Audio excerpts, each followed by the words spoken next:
ABC News. This is Bioethics D-Bell. I'm here with, would you like to introduce yourself, Mr. Schlater? My name is Bill Schlater. I was Maxwell's morality and justice teacher for the second half of last year. Got to know him there, and here I am today back on the scene. So can you tell us a little bit about your kind of experience here at St. X? I've been in education for 40 years, taught or was a principal for 40 years in Catholic schools in Colorado, West Virginia, and Ohio.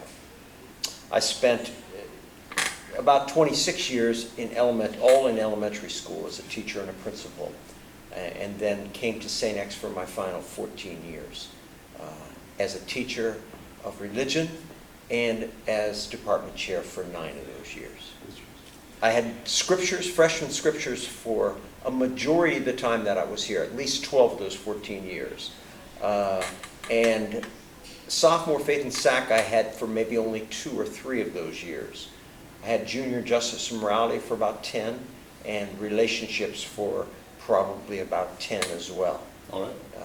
So all 4 levels. A man of experience, to say the least. Well, my first question is regarding student body and student change at St. X.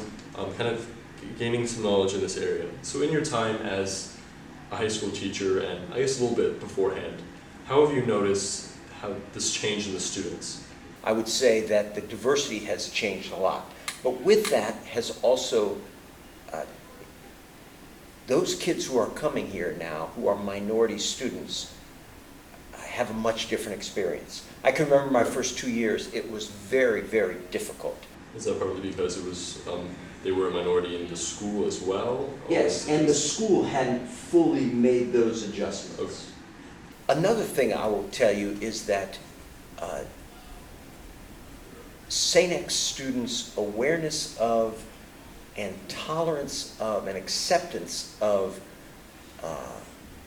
gay students just changed totally in the years that I was here. Really? I can remember student comments early on in class that represented a tremendous, number one, lack of tolerance for any gay student, but also a denial of the fact that there were any gay students here.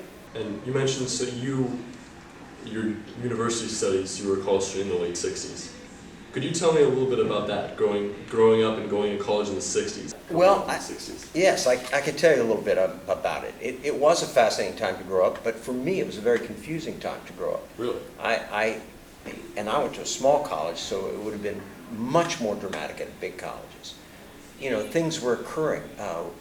We were 100 miles south of Chicago, and Chicago was a main center of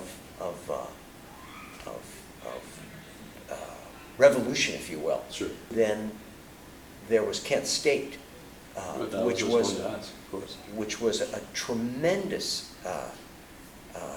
turning point for colleges, and Kent State initiated college protests across the nation.